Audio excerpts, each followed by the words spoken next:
Hey, good morning, everybody. Robert Phoenix back in the case again. Running late today. I apologize. I have so much to share and break down for you and with you today. And I've just been trying to cram everything together that hopefully will make some sense here. And some of it may not all tie together, and we may not have a lot of like neatly tied bows after it's all said and done today, but we're going to go places today. All right. And I'm going to take you into some areas that are pretty trippy, actually, and covering a lot of ground. This is a very, very, very wide. We're talking a very wide aperture today, and try to bring a lot of different things together to give you some insight into what we're seeing now, and not only what we're seeing now, but in a lot of ways how this has been scripted from a long time ago. And I'm going to talk a little bit about a movie called Strange Days. And the Strange Days scenario is starting to play out in Seattle. I'm going to get into that. And I'm also going to talk about this Project Sunrise video that Millennial Millie, I guess from uh, the Alex Jones world put together. And I'm gonna jump in on that a little bit. There's just so much to cover today. It's crazy.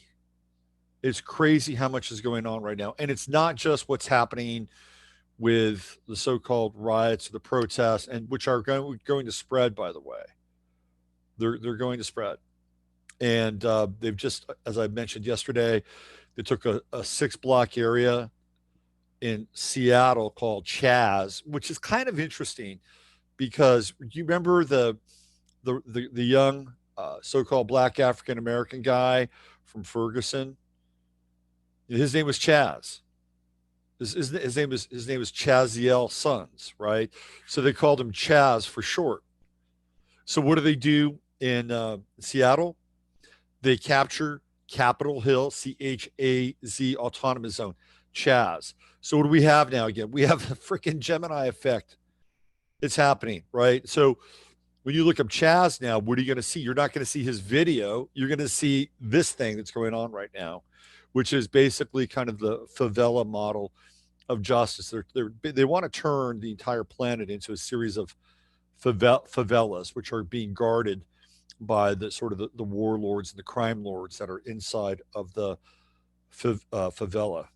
And so I'm going to get into a lot. There's so much to cover today. It's insane.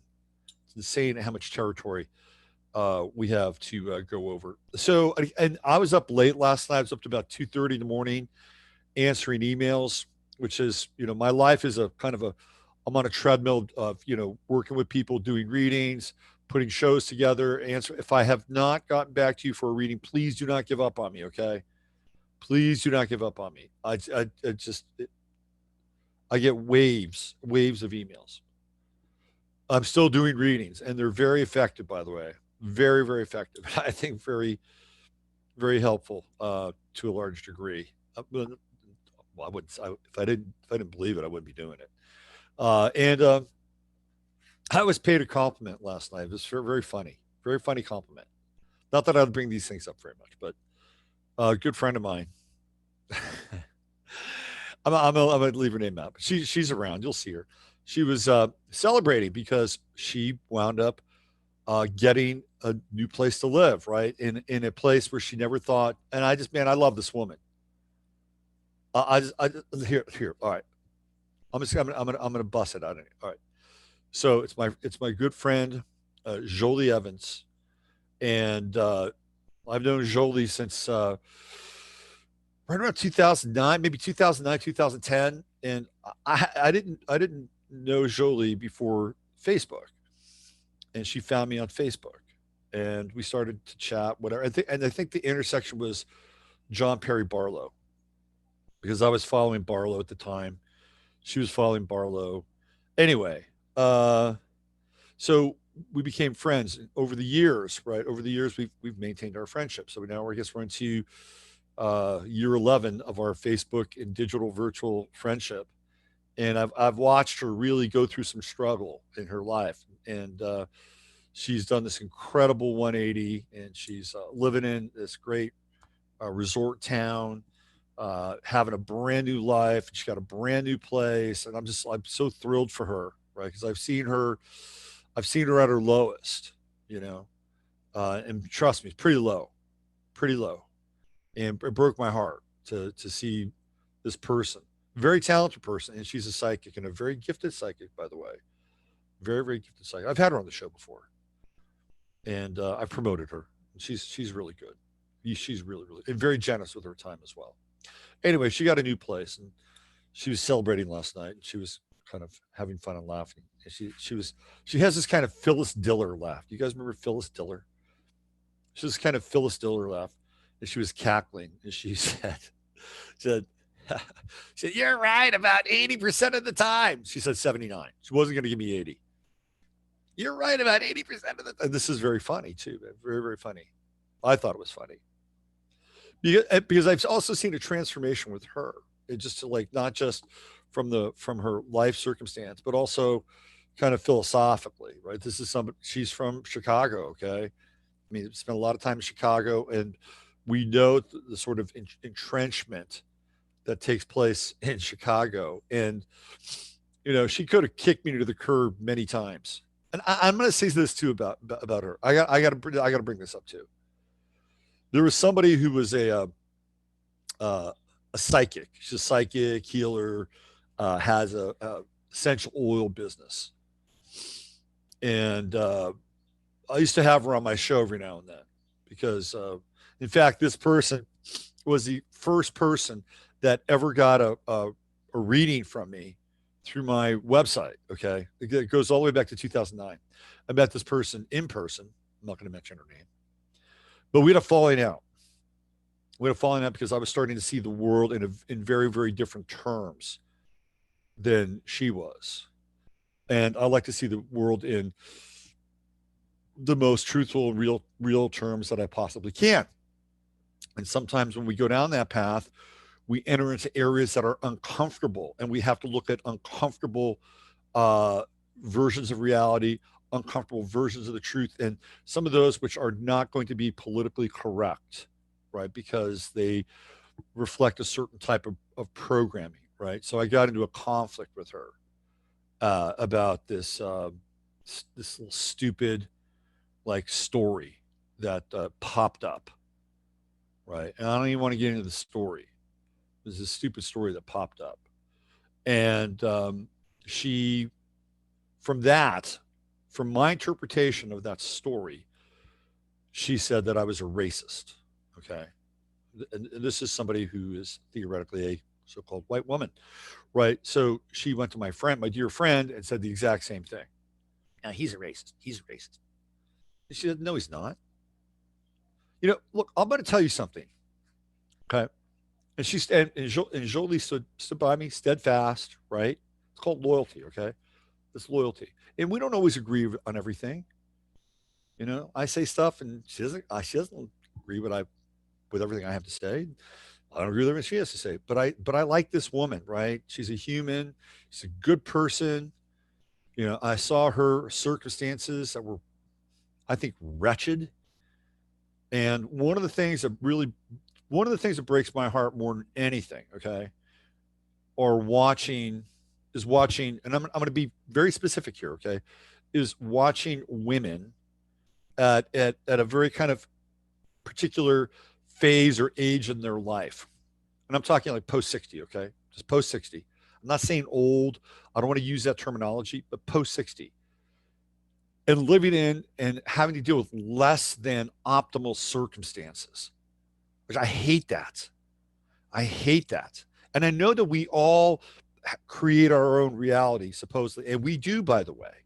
We do. But when I see that, it breaks my heart. It's like, this should not be happening. This should not be happening. These people should not be having to do certain things at a certain age, right? They should be having a different kind of life. So, that's not where I kicked in with Jolie. I've known her for a long time, but I did not see her advancing. In fact, I saw something very different, and so I wanted to support something very different with her. So she stood by me. I stood with her. Right. This is how life works. It's how life works. But again, this is what I wanted to get to. If you spend any considerable amount of time with a person, I mean a real considerable amount of time, they will tell you, and they will reveal exactly who they are. Okay, like you can bullshit somebody for a short period of time. You could. You could kind of pull the wool over their eyes, put a mask on, and say, "This I'm fronting, right? This is how sociopaths work." But if you're around that person a considerable amount of time, they will reveal themselves. They will reveal themselves, right? That's just gonna happen. All you got to do is just pay attention to the revelation. I need to record this, by the way,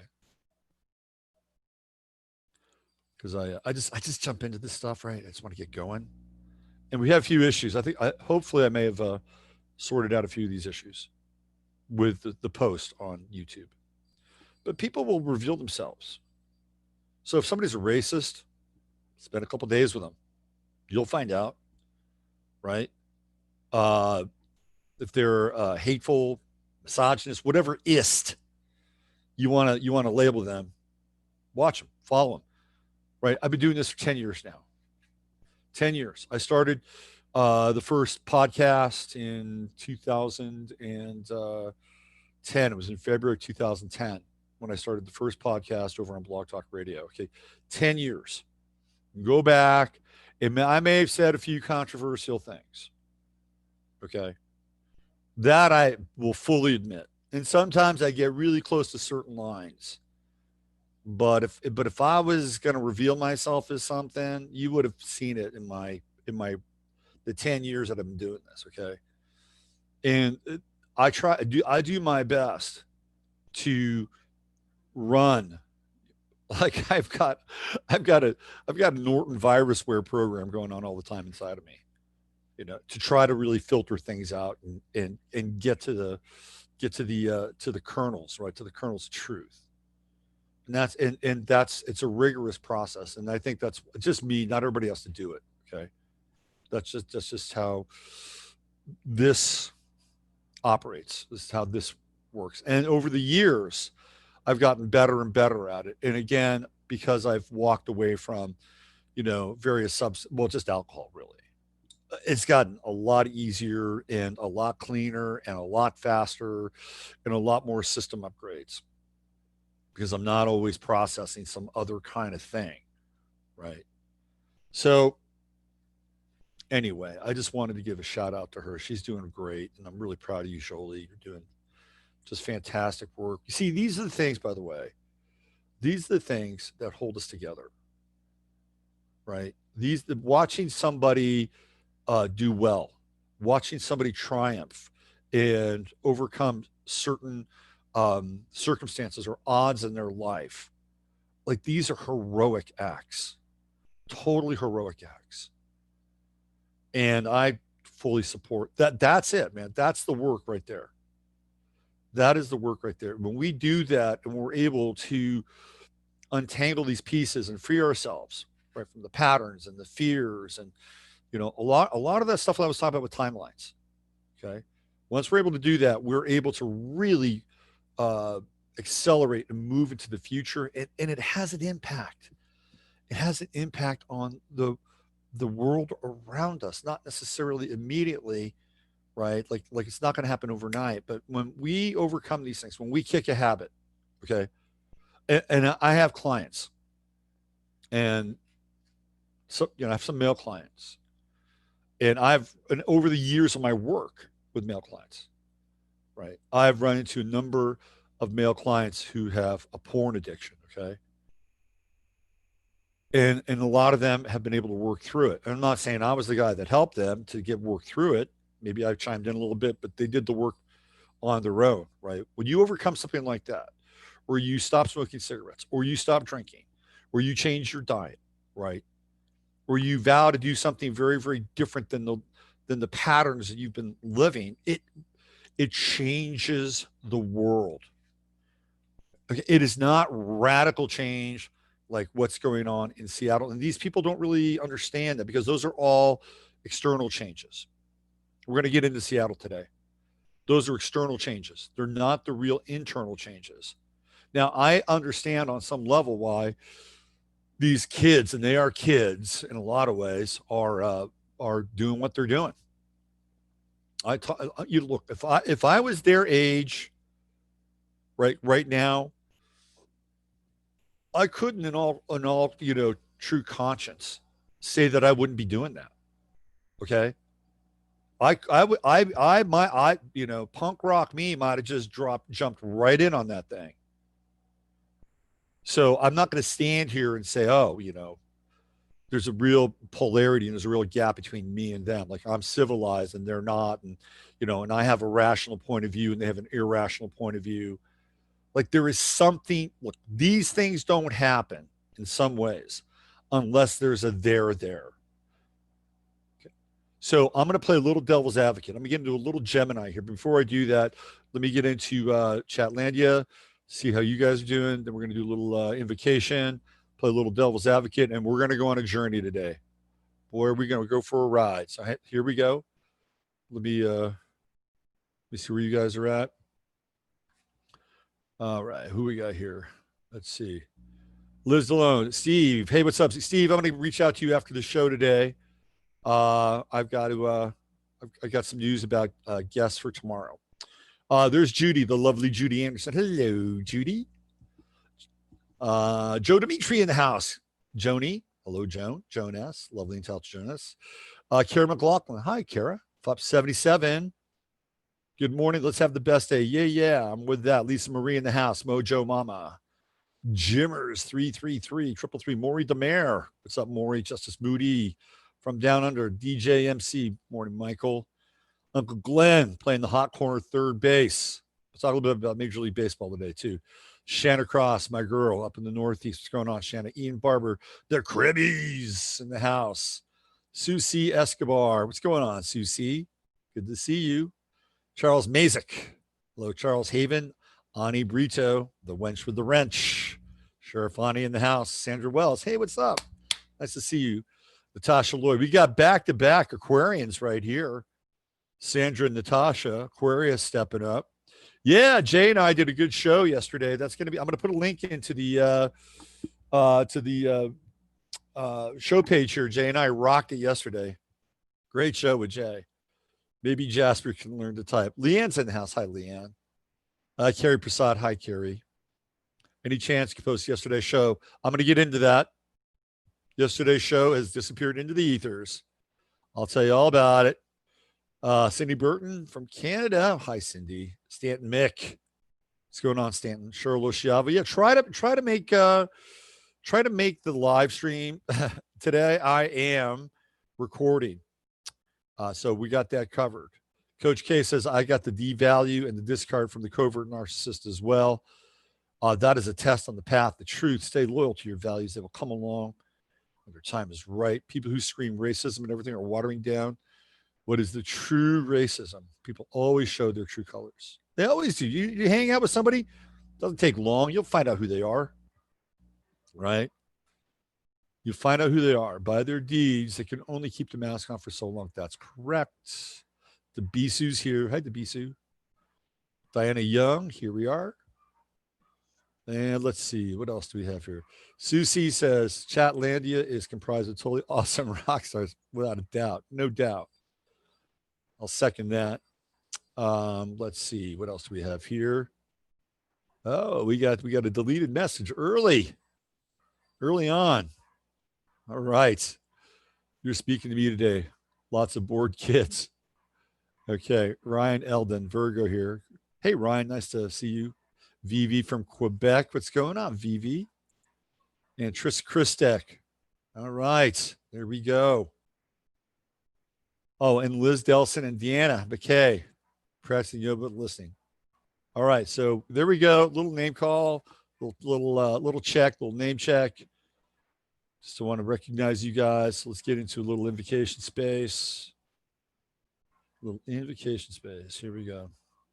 All right, dear blessed Holy Father, Mother God, of the great central sun, which is the universal light. This is the universal light. This is the light of the entire freaking universe. Okay, everything, the universal light, right? This goes out to even the most angry, messed up, crazed mofo out there. Yeah, the universal light runs through you too.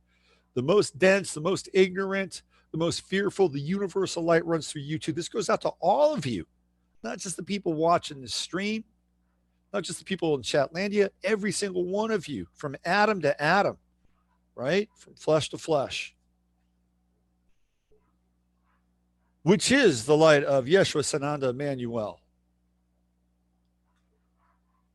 We ask that only the highest, best information, the highest truth and wisdom come through this transmission at this point in time. That we ask for courage and light and love and faith and purpose with every single moment of our day. Discernment to know what is real, what is true, and what is an illusion and reality. And we ask that any karmic residue between each and every one of us, and by the way, it is not just the people that are watching this stream or in Chatlandia, each and every one of us be cleansed, purified, clarified, cleaned away in the highest spirit of love, so that we may all, each and every one of us, enter into the sovereign experience of being divine, sacred being, connected to Logos, the one, right? The Most High. There we go. So be it. You see, we are not exclusionary here. Everybody's invited. Everybody's invited. There's plenty of space. There's infinite space. Okay. So where do I start? There's so much to talk. So we're going to play. Here, let me say this. Okay. Again, if I was those kids, if I was their age, I couldn't guarantee that I wouldn't be in a place like Seattle. I couldn't guarantee that I wouldn't be in a place like Chaz. All right, because that event would probably be speaking to my anarchic heart. You know, when I was living in California, my relocated chart, I had Uranus on my ascendant in Leo, and I was a Uranian character. I was disruptive. It was very just ask my grade school teachers. But there's no guarantee that I wouldn't be doing. And I understand, right? On some level, I understand why they're doing what they're doing. Okay, like there is a part of the system that really is rotten. You know, there's a part of the system that really is corrupt, right? There's a part of the system that's venal, has been manipulating people for a very long time, extremely long time. And let me just tell you something right now. It doesn't have anything to do with being white. It has to do with being rich, powerful, connected, and interlinked through a series of interfamily mergers, corporations, societies, lodges, bloodlines, right? And those things are interlocked. You know, so this whole thing about privilege and whiteness and all like that is a false narrative. It's a false narrative. I'm sorry, it just is. Right? It's like here, look over here. Like this is the problem over here. But really, who's creating the story? Who's creating the scenario?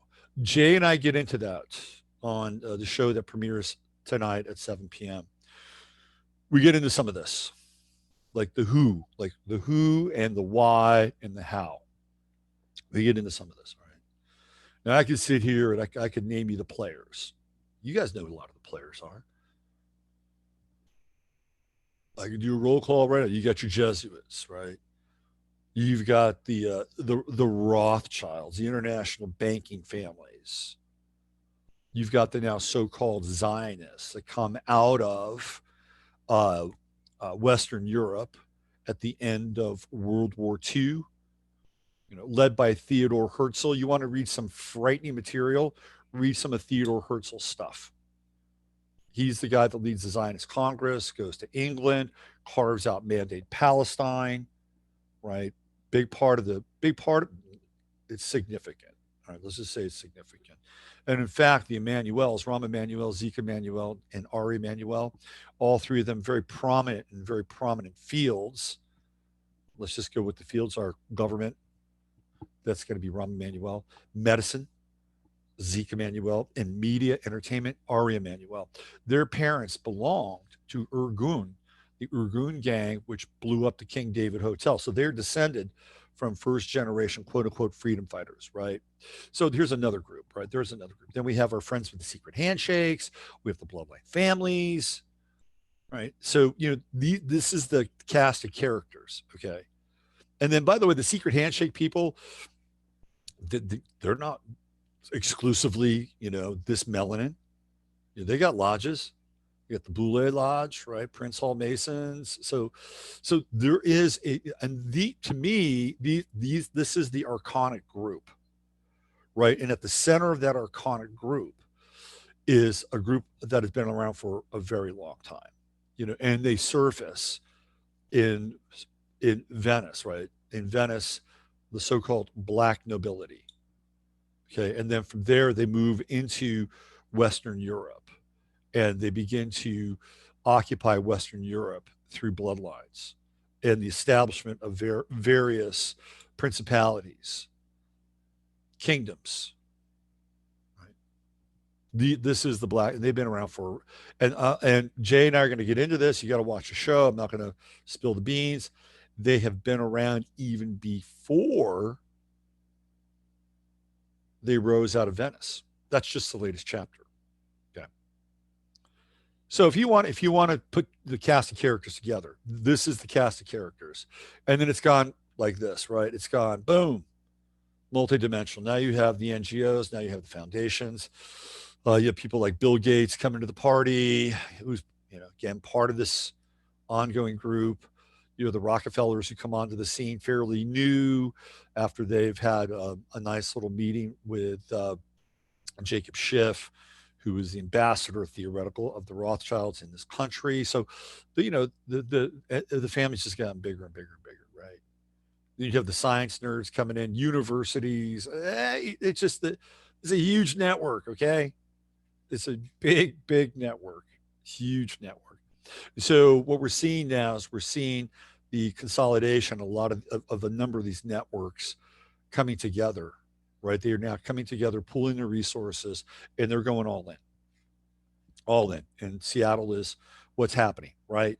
It's part of it. But again, I know this stuff, and I guarantee you, if you went through that encampment in Seattle and sat down with some of those kids, and by the way, I'm not advocating this, so please, you have to understand this. I'm not advocating this. But if I went there and had a talk with some of these kids, right? You think that they would know some of the things that we know? Of course they would. Of course they would. They wouldn't be that deaf, dumb, and blind. But this is their way to ameliorate the situation, right? Is to seize power, and they've been enabled. The city of Seattle's enabled them. Yeah, keep your eye on Portland. It's going to happen in Portland. In fact, it's happening right now. So this is the model. They're going to start to go in and they're going to take over parts of these cities. Now, I think that the mayor of Seattle is a piece of shit and has been a piece of shit for a long time. I think the governor's a piece of shit. I think the governor and the mayor governor of Oregon, Ted Wheeler, another piece of shit. I'm sorry, Mary. That's Brown. That's Mary Brown. Ted Wheeler's the mayor. So I'm not letting these people off, right? They have a lot of have a lot to answer for because they've been enabling this, right? And people keep saying the Democratic Party, the Democratic Party. Let's just be clear. It is no longer the Democratic Party, okay? It is no longer the Democratic Party. It is the Socialist Party. The Democratic Party has become the Socialist Party. That's what's happened. That's exactly what's happened. So let's just cease calling them Democrats. They're socialists now. And the Republicans, they keep having these, little handshakey, shaky deals that go on. I don't even know who the Republicans are. I don't even know what they stand for anymore. We tried to do the Tea Party thing pretty early on, and then boy, that got infiltrated. And who came out of the Tea Party? Marco Rubio. Oh boy. Now there's a warrior. So let's be clear. This is not no longer the Democratic Party. This is the Socialist Party. And we need to really, start referring to them as that. Okay. Now, the problem with what's going on in Seattle, of course, is that it is an infiltration as well, right? Because now these guys have weapons. Let me show you. I'm gonna start to move into the show and really give you some evidence here that actually backs up what I'm saying. What I'm saying. Let me just go in here real fast. Yeah. All right.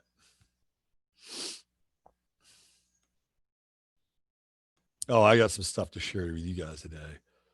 It's gonna blow your mind what I have to share with you. Where'd it go? Damn it.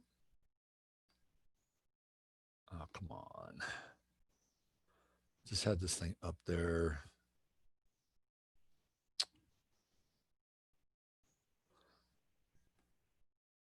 I'm the 1,000 tab guy. I'm the 1,000 tab guy. So much to go over here. Hold on. This is an old tab. Okay, we don't want that.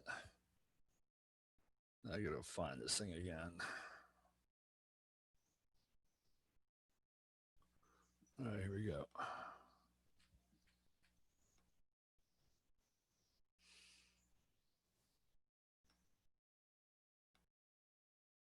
Okay. All right, just do it real quick.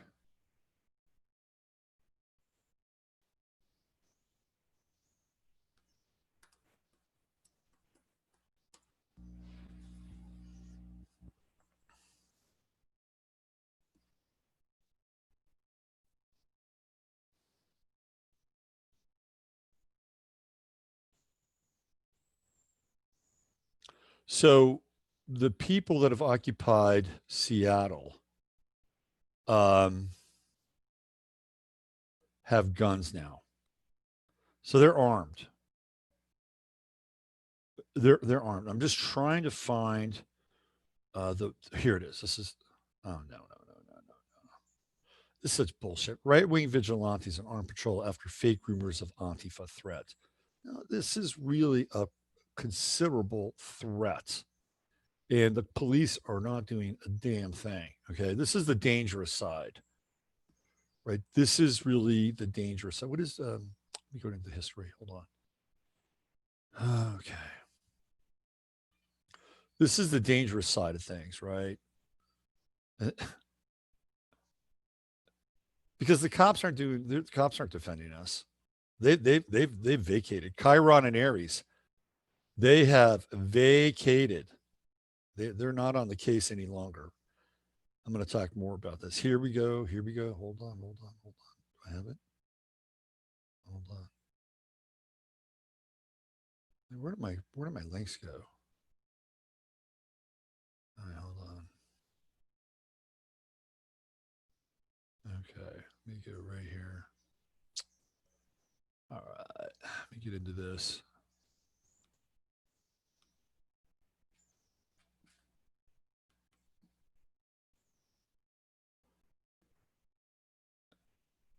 There it is. Finally, God, I found this thing. All right. So let me give you the physical evidence of what's going on now on the streets of Seattle. They are armed, and and I talked about this, right? I said, okay, what's the next stage? What's the next step?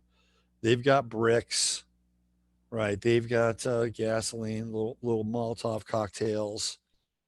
I said the next step would be weapons, and sure enough, and I'm going to show you. I'm sure some of you've already seen this. Not like I'm breaking any news here in some ways because you guys are switched on.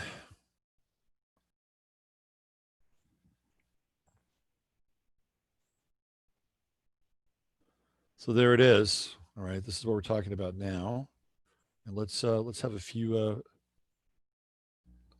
little visuals here. So we have to wait for this to. So again, it's interesting, right? Chaz. It's the same name. as the young dude who was in Ferguson. His name is Chaz. Shaziel Sons. So they've replaced that Chaz with this Chaz. Isn't it interesting? Isn't this interesting? You think that this is like just random? It's that this is just some random sync. No, there are dark sinks and then there are light sinks. Keep that in mind. That's another that's another clue, right? And Jay and I actually talk about this later today. The difference between the two. Okay, here we go. Let's look at some of the photo ops. This is quite interesting. It looks like a movie set, by the way. I just have to say, I have to say the whole thing looks like a movie set. Like this, like they're running a movie here. And some of these people might be real, they might be crisis actors. But look, we've got, U-Haul, the moving van. We got a little band set up, right? Oh, and look, we have young black African American male wearing a NASA shirt, by the way. Is that a tell? Saturn, right? NASA's also Saturn. Oh, look, he's dancing with a so called white woman. Oh, and she's wearing the uniform of duality, the black and the white together, ebony and ivory, living in perfect harmony. That is the first thing you see. See, this is it now. This is how we're going to, bridge this Gemini gap right here. Just take American cities or blocks of them, and it's just going to be, David Bowie and Mick Jagger dancing in the streets. And again, to me, it just feels like a movie set. And so I know this area. I used to live in Seattle, and I know this field, right? Play softball. They have people. You got to see some of this shit that I'm going to show you. They have people socially distancing, and look at how perfect this is. Now, I've seen graffiti. You've seen graffiti. And I'll show you what real graffiti looks like. That is professional graphics. Like the same people that probably did what they did in Washington, D.C., are doing this in Seattle. It's like it's a professional graphic group. And you've got all the lights. It just seems like it's a movie set. See, that's what real graffiti looks like. Okay. That's what real, it doesn't look like that. Doesn't look like that. That's real graffiti. Here he goes. All right. And we got the umbrellas. The umbrellas are out now. Of course, the umbrellas are part of the new theme. Right? Symbolic. Go back to Rihanna and the track umbrella. There was this guy named Lennon Honor who used to float around on Facebook. He was very he had a breakdown or Honor Lennon or Lennon Honor. I forget. It's one of it's and anyway. He had a great breakdown on the Rihanna video umbrella, and it is like completely freaking Luciferian. It is really Luciferian. It, so here we have the umbrella surfacing again. Somebody pointed out Mary Poppins, MK Ultra programming. Mary Poppins. I got into this what around 2000 and what, maybe 2011, and I looked at each generation through Pluto and the movies and the media that influences them. Right. So for my generation, it was Mary Poppins. Like I saw Mary Poppins as a kid. I got to be honest with you. Mary Poppins made me feel weird. I didn't really like Mary Poppins. I didn't really like it. It was like I couldn't relate to Mary Poppins at all. And the supernatural witch and the chimney guy, Dick Van Dyke. It was not my thing. But that was the Pluto and Virgo movie. That was the programming. Neptune and Scorpio. We were prime for some kind of supernatural intervention. And it begins with Mary Poppins. What's interesting is Mary Poppins is played by Julie Andrews. And then later on, Julie Andrews is in this bizarre movie. She marries Blake Edwards. She's in this really, really bizarre movie. Called, what is it? It's oh God. It's not Victor Victoria, which is about being a transvestite, transvesticism. It'll come to me. Anyway, in that movie, she shows her boobs, right? So she starts off with this kind of nascent innocence, and by the end of her career, yeah, Julie Andrews is flashing her boobies. So here we go now, right? More Seattle. They're getting their education. They're getting their propaganda, transmissions from other parts of the country, right? This is Occupy Wall Street with AK-47s, by the way. And here we have, look at, they're growing a garden. They don't waste any time, man. They don't waste any time. They've decided, hey, let's bring the sprouts. Let's grow the garden. When Occupy Wall Street was happening, um, I was uh, I actually was there in New York City at Ground Zero. I was there twice. And the first time I was there was about maybe 4 days after it happened. It was very interesting, very, very interesting. And at the center of it all, they had like a command control center with all these young people with high end, super high end Macintosh computers, Apples. They had coaxial cables. Like they were connected. Okay, that was the brain center of the whole thing.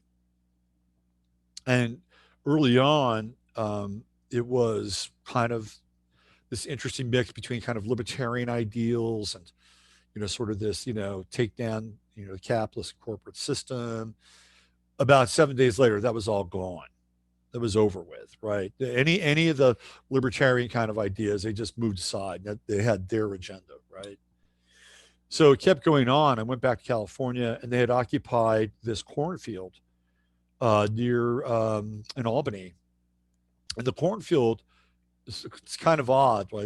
It's like a real cornfield in Albany, close to Berkeley, and it's actually owned by UC Berkeley, and they use that cornfield to do experiments on genetically modified corn. So they went and they occupied the cornfield, and I went in there. I walked around. I took my son there, and it's like they set up a freaking little village there, and they did it within like weeks. And I thought, well, this is kind of interesting, right? And I actually interviewed. If you went back onto my blog talk days, I actually interviewed people who were part of that occupation. And again, from my perspective, I really didn't have a problem with that.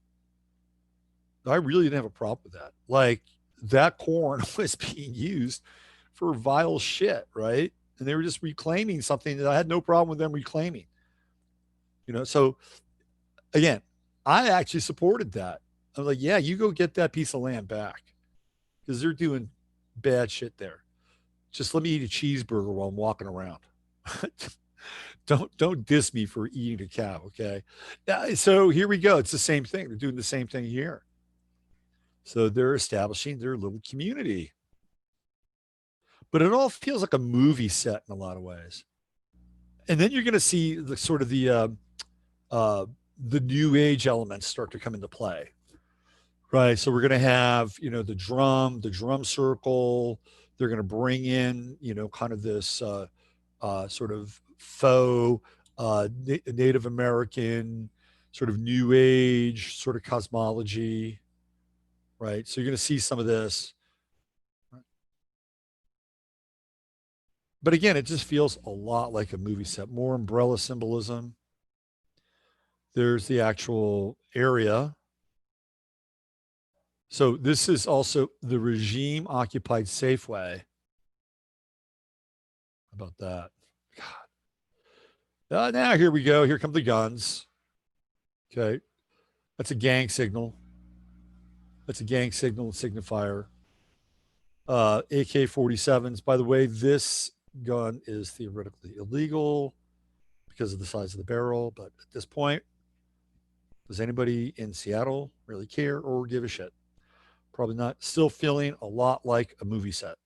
I, you know, but is it a serious movie? I think it's a serious movie. You're now entering Free Cap Hill. Oh, and now we've got the Rage Against the Machine wannabe band showing up. A band plays a free show in front of the Seattle Police Department. They've got power, they've got generators. The city's going right along with this thing, right? Right along with it. And there's the band again. Defund, defund. Oh, here we go. And that's somebody's kid. That is somebody's kid. He's primed. He's got himself a flak jacket. He's got himself a very powerful rifle with a scope. Right. So now the kids have guns. Now they have guns. Where did they get the guns from? Chinese have been bringing guns into this country for a while.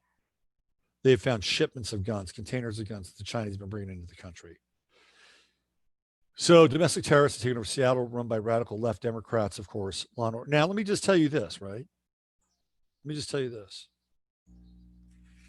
What if this were so-called patriots? What if so-called patriots said, we've had enough. We've had enough. We're gonna go take a 6 block area. Name any city. Name any city.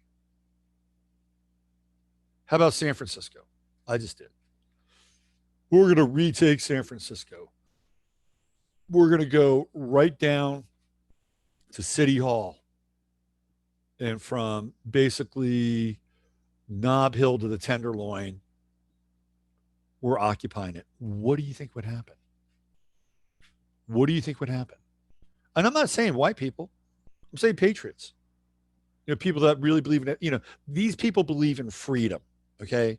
No matter what you think about or how programmed they are, they believe in freedom.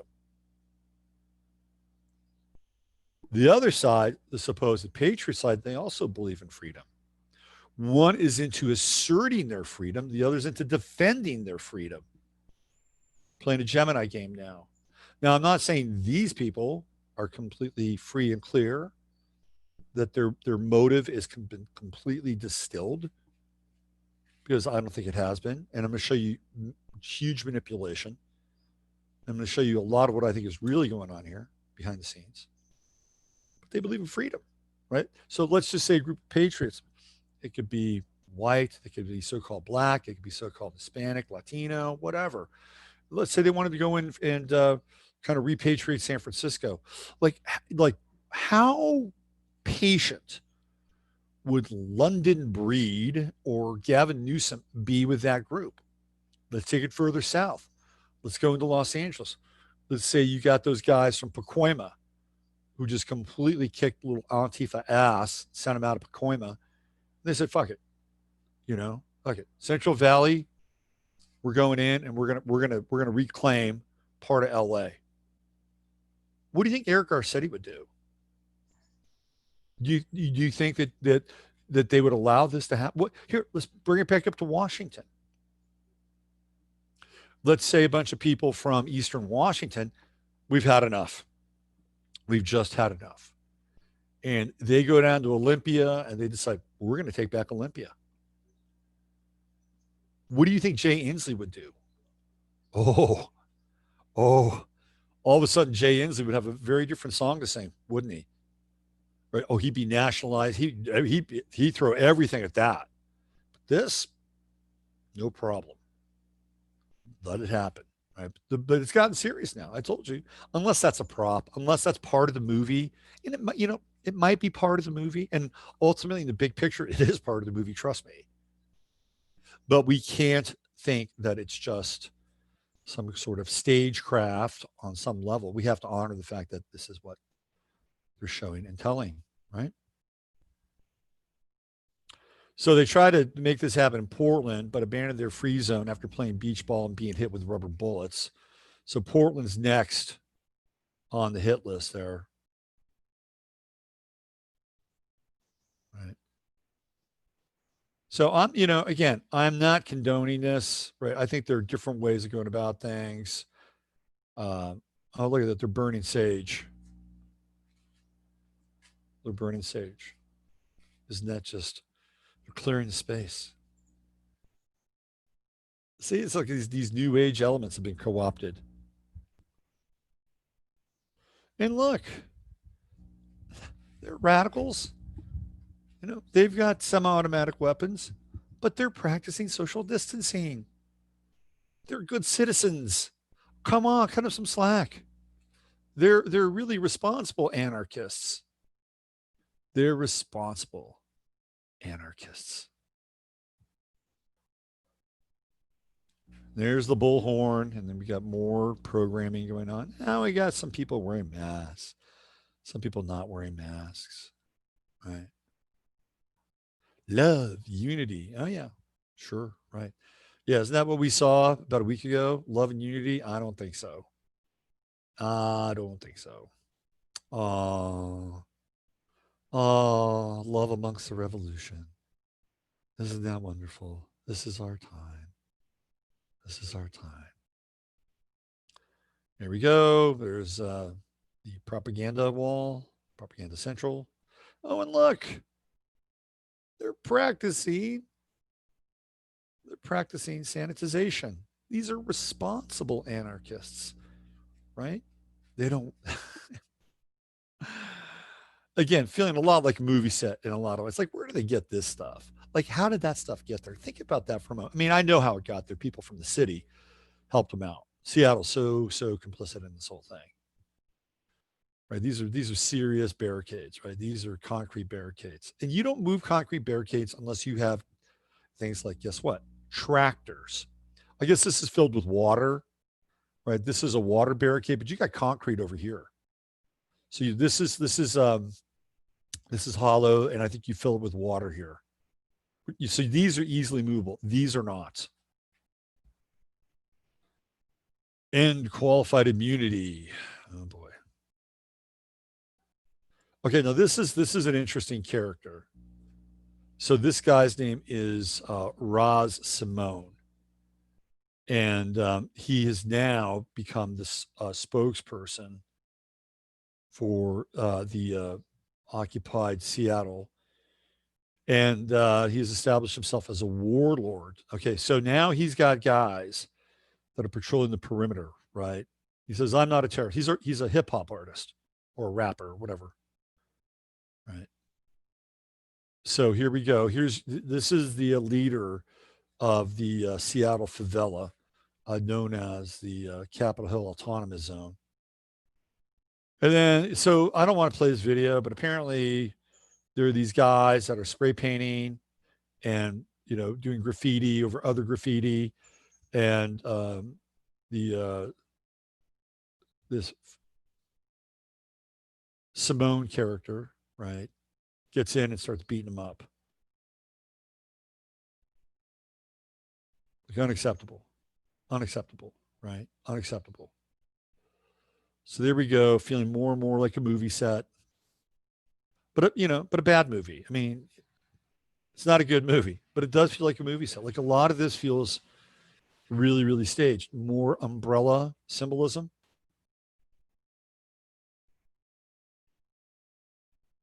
Here we go. So on the other side of this wall is so-called civilization. Okay, getting their deprogramming now by watching old Reagan.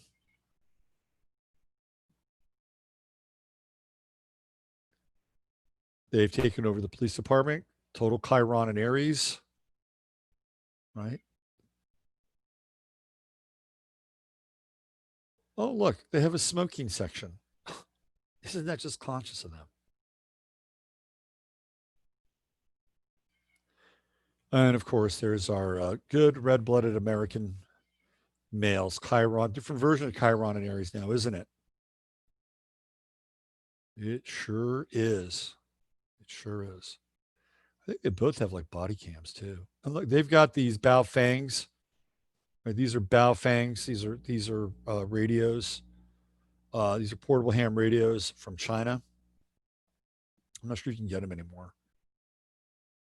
So there's your little trip through occupied Seattle.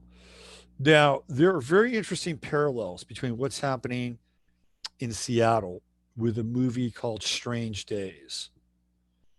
And I'm going to show you a couple of pictures. I'm going to talk about the narrative a bit for Strange Days. And again, I don't know who this Ras Simone character is, right? I used to live in Seattle. I don't keep up on the Seattle hip hop scene or rap scene or whatever. I did have lunch, however, with Sir Mix-a-Lot. I did have lunch with him. I actually liked him. It was back in my music days. And I was trying to do a deal with Sir Mix-a-Lot for his music. He did all these remixes and remakes of Baby Got Back because he doesn't own the original rights to it. And he has all this other stuff, which is okay. His big hit where Sir Mix-a-Lot came onto the scene in Seattle was with a track called Posse on Broadway. Broadway runs right through Capitol Hill. So guess what? We got a posse on Broadway. But that was an interesting time because he also did a track with a band called Metal Church. That was kind of big back then. You had hip hop guys jamming with rock guys. You had Rum DMC with Aerosmith. This was kind of another version of that. You had the guy from the bald headed guy from Megadeth, that bald headed guitar player. He's a guitar player, right? Bass. I forget the bald headed guy. He worked with one hip hop art. I mean, there was this whole kind of thing going on. So Sir Mix-a-Lot did a track with Metal Church, Seattle band. And Sir Mix-a-Lot was cool. He was all right. I met with him and his manager. We had lunch at this place called Wild Ginger, which is a restaurant I used to work at in Seattle.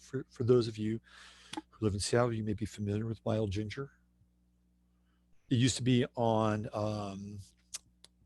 right down there by the waterfront, but right down there by the Sound, and then it moved into the center of town. And I helped open that restaurant. In fact, some of the dishes that are on that menu, I actually named. I named some of those dishes. They liked my verbiage. In fact, James Beard came in and had dinner there one night, and he looked at the menu and he said, "Good verbiage." Anyway, Sir Mix-a-Lot was all right. He liked the food. It was a good lunch. So let's get into Strange Days and the parallels with Strange Days. So I'm going to show you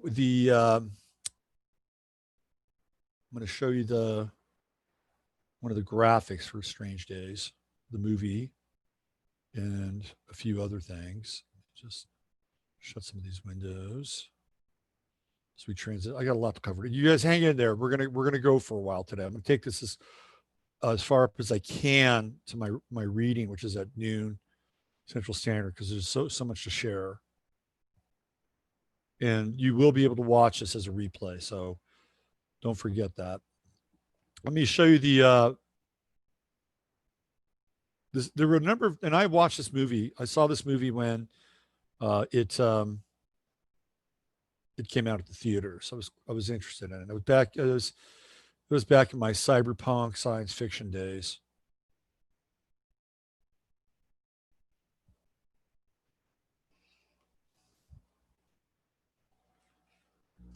So, Strange Days stars Juliette Lewis, who's here, Ray Fine, who's here, and Angela Bassett. Of course, we can already see sort of the one-eyed programming here, right? The Eye of Horus programming. And this was supposed to, the timeline was 2000 when Strange Days was supposedly going to this is when the movie was set, 2000. But what we can see in 2000, we can see the number 20. And we are in 2000 plus 2000, right? 2020, right? We are in 2020. We can see the 20 in here. We can see, here the cube, the black Saturn cube. When we see the crowd. And how the premise of Strange Days is that this guy Lenny has this thing. Lenny, played by Ray Fine, has this technology called Squid.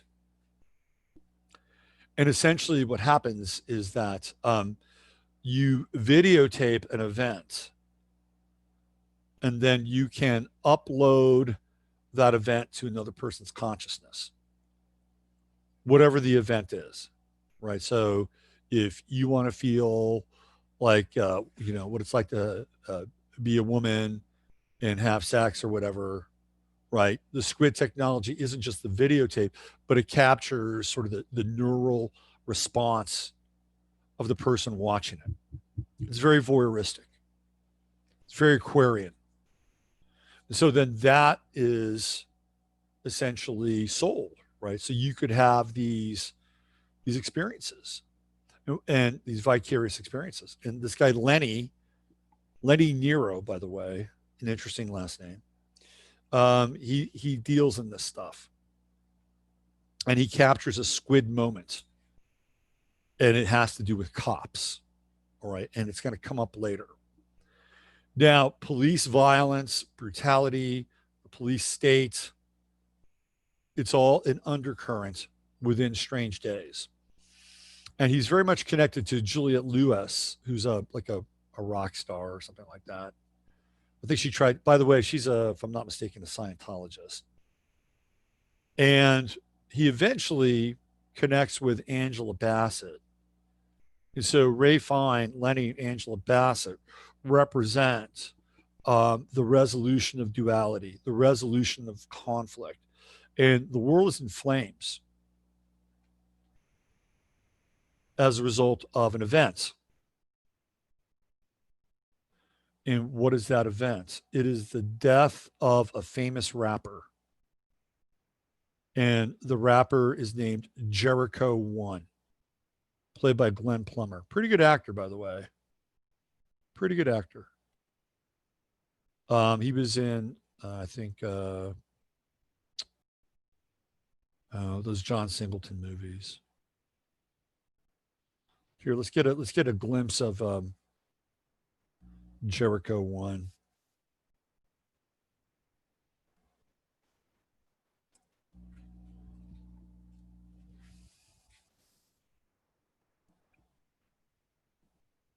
Because this is starting to unfold very much like Strange Days.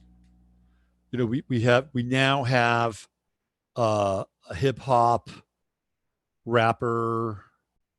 And there's even another rapper who came out as actually being Jericho 1. So there's two Jericho 1s. There's one from the movie, and then there's an actual quote unquote rapper. And so what happens here is that Jericho 1 is killed. And then that's it. That is the tipping point, right? So a lot of people have been talking about how George Floyd is the kind of the fuse, the wick, as it were, for Jericho 1. I'm not sure if that's the case. Perhaps. Now that I see that there is a quote unquote hip hop artist or rapper involved as a leader in the Chaz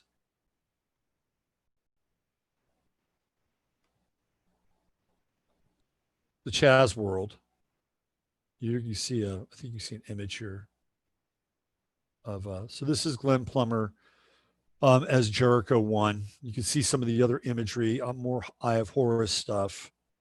You can see here where Angela Bassett and Lenny basically bridge the gap of duality, right? They're bridging the gap of duality.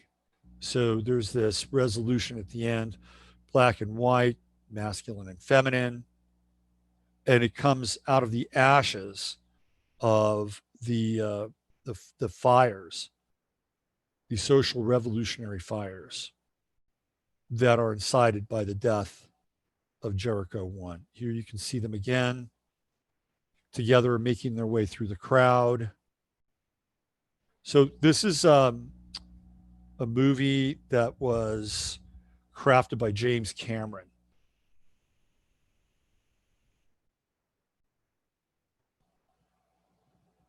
More Ray Fine.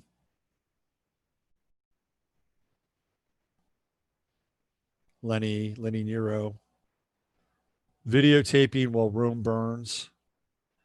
There's a Juliette Lewis character. Catherine Bigelow was the director. I think Catherine Bigelow and James Cameron were married at one point in time. Okay.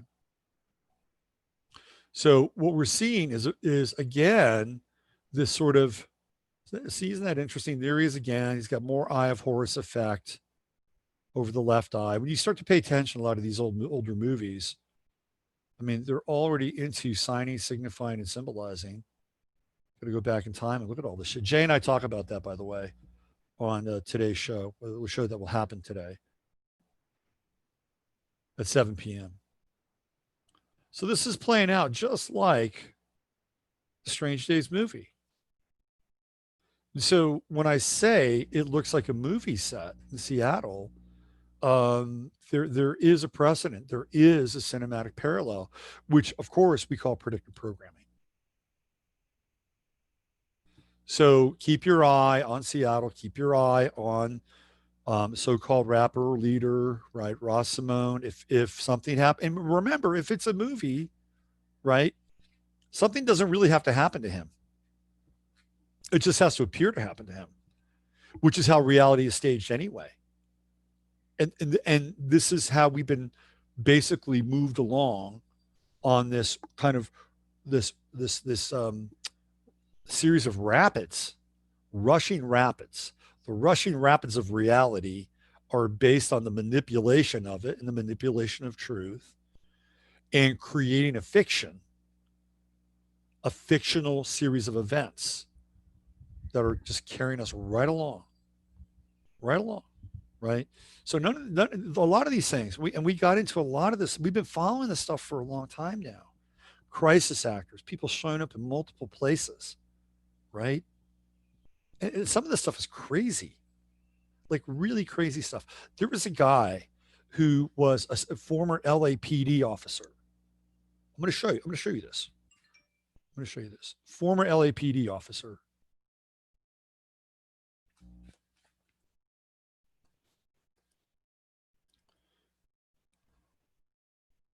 Um, oh, what was his name? Oh God, where did he go? Where did he go? He went up to shoot a former LAPD officer. Goes on. Let's try this. Let's see what we got here. Okay, here we go. See if I can find this thing.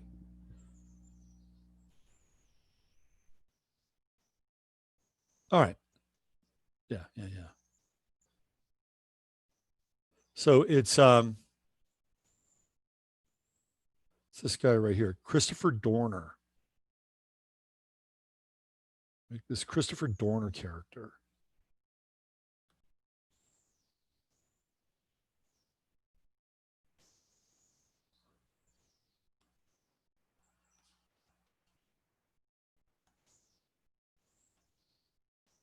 Like really, what the hell happened with this whole thing? If you follow the Christopher Dorner piece, it's just so freaking bizarre.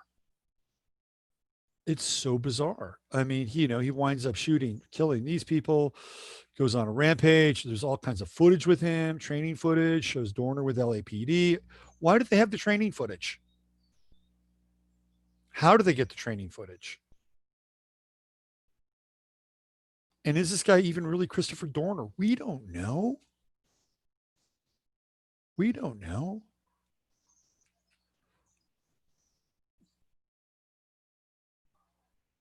Then he winds up like somewhere in the mountains outside of LA. They have a big manhunt, shootout, sets the place on fire. Look, more duality. There we go. I mean, the whole thing is just stagecraft. It's just we don't know. We burned out vehicle, just like that was his truck.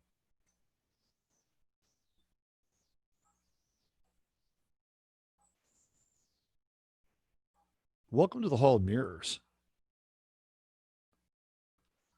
Remind me a little bit of LL Cool J.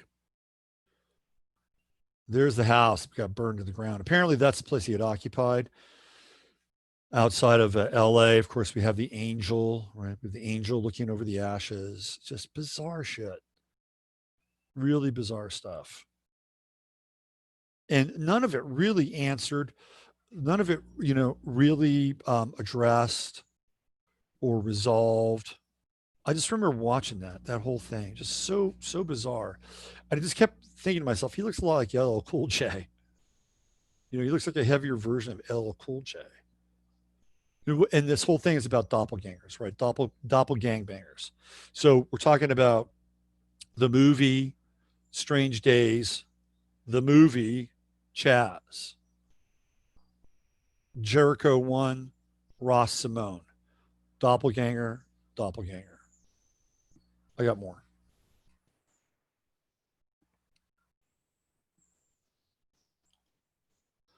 This will blow you away.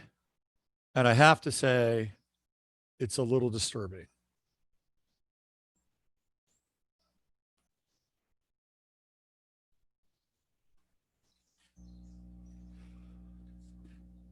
The guy on the left is Derek Chauvin. The guy on the right is Derek Chauvin. Now, you tell me if that's the same person. Now, this thing with Ben Bailey is not going away. And even though Owen Benjamin said he's his friend and he's a good guy and he's 6'6" and all this other stuff, right? And I said, like, okay, well, if Owen Benjamin says it, then it's got to be true, right? It's got to be true. And by the way, I've seen a lot of Owen Benjamin stuff. I think he's very funny. I think he's very funny, but it's not like I drank the Kool-Aid. Like there are certain people that I will like get into and really find their work to be very good. Very good. I just didn't go full Owen Benjamin. I didn't. I didn't. But there are other people like that guy, uh, Chronicles of Judah 144. That guy I followed because he untangled stuff. He knew the esoteric principles.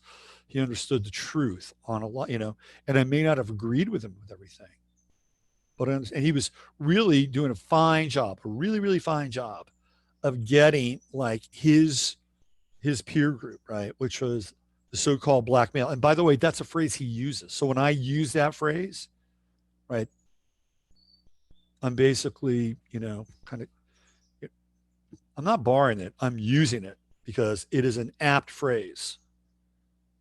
Because what he's talking about is developing a culture. He says, we don't have a culture. That's exactly what he says. We don't have a culture, meaning sort of the Black American experience doesn't have a culture. And this guy, he doesn't pull any punches. And he calls out the liberal. There are a lot of really interesting switched on so called black males that call it the liberal shit. They see it for what it is. It's manipulative, right? But there are other people too that I've spent a lot of time with and follow their stuff. Look, I really like James Corbett. I think James Corbett is really good. He does solid work, you know. But I never got on the Owen train. And again, not because I had anything personally against. I just didn't. I thought he was very funny, but I just didn't go there. This to me is not the same guy. It is not the same guy. This is the guy that supposedly put the knee on the neck. They are not the same person. I'm sorry. The chin line is completely different. This guy, Derek Chauvin, has a recessive chin. The ears are different. His ears are higher. His ears are lower, right? The brow, right, and the brow ridge and the forehead, completely different. Nose different. This is not the same dude. Not the same dude. Sorry. End of story. Not the same guy. And so we're going through something right now. And again, the Ben Bailey thing's not going away. People are banging Ben Bailey on this. No matter what Owen says, it's not going away. Henry McCow just did a big piece on it. I'll show it to you.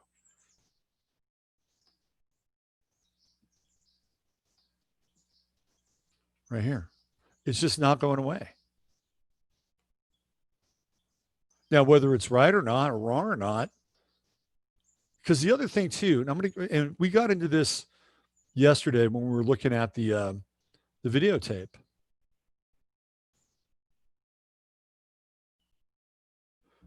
The guy who's Derek Chauvin is as tall as George Floyd. Now look at this. He's coming around and saying this. Officer Chauvin is not the person with his knee on Floyd's neck. That person was Floyd's height, 6'6". That's the same height as Benjamin Ray Bailey. Why does he have three? And again, I'm not saying this is the guy, but it's not going away, right? This thing connected to him is just not going away, no matter what Owen says. Chauvin is 5'9". So now we got a real discrepancy with the height. Because the video shows either George Floyd being smaller or the people around him being bigger, okay? So he appears to be approximately the same height as Chauvin. So something's not right here. So either we're dealing with a 5'9" version of George Floyd, or we're dealing with a 6'6" version of Derek Chauvin. Also quite interesting, Mercedes. He's driving a Mercedes. Massive Mercedes raid in Oakland. Mercedes being one of the 200 companies that have contributed money to Black Lives Matter. So this is a really interesting and important kind of detail. And again, Owen Benjamin says this guy has a pass, gets a pass. I'm not sure if he does. I'm not sure if he does. I'd like to know where he was on that night. To be whatever that night was now, because we're not even sure. The time is off. Everything is off about the whole thing. Remember, we're in Gemini territory. Trudeau to Gemini, Venus retrograde Gemini, Sun in Gemini, although that's getting ready to exit here fairly soon. Now, it's not uncommon for a quote unquote comic to be a Mason. I'm not saying he is a Mason. There's a question mark there. But remember Michael Richards from Seinfeld? Remember that guy? He's a Mason. He was on the cover of Freemason magazine. A lot of comedians have been Masons. Richard Pryor was a Mason. Do you know that? Bill Cosby, Mason. Red Skelton, Mason. And apparently Bill Cosby's alliance with the order couldn't say. They do that every now and then. I think they smoke one of their own every now and then. Right, just to keep everybody on their toes. Yeah, Richie Pryor was a Mason. So was Cosby. Still is probably. Didn't help him in jail, did it? Michael Richards Mason. I'm sure if I spent another 10 minutes, I could probably find you another half a dozen comedians who are Masons. So would it be out of the question if Ben Bailey was a Mason? Remember, he popped in out of nowhere. I mean, sometimes it happens. Sometimes it happens, right? He was doing that that taxi cab quiz show thing, cash cab. Go back and watch some of those cash cabs and look at the people that get in the cab with him. That's a very interesting kind of peeling back the curtain a little bit. Okay. Because I've seen some of those cash cabs. And they're let's just say they're not picking up random people. They're not picking up random people. By the way, I used to love to watch Taxi Cab Confessions on HBO. It was one of my favorite shows. So here we go, doppelgangbanger, right? This is part of the theme of today's show. It's a very Gemini theme. We have Ras Simone, Jericho 1, right? Seattle, Strange Days. There we go. Now we have Chauvin, Bailey. You want to play Bailey? All right, Bailey, Barnum and Bailey, Ringling Brothers Circus. Just playing around. I got more. This next, this next thing is gonna just flip your wig. It's gonna flip your wig. And I'm not sure I can even really explain it, like how it happens. I could explain what I'm going to show you, but you're going to have to figure out how this thing works. So there is a documentary recently released 2019 on Netflix called The Family, and it's about a secretive Christian group who use their power and influence to do a lot of dastardly things. You know, just check the boxes, right? Trafficking, blah, blah, blah, blah. That's, you know, all the worst crimes of humanity, you know, kind of embedded in that group, okay? Been around a long time. So there's a scene, this came out in 2019, okay? There's a scene from the movie, from the documentary. I think it's like episode 2 or something like that. I gotta find this thing. 1 second here.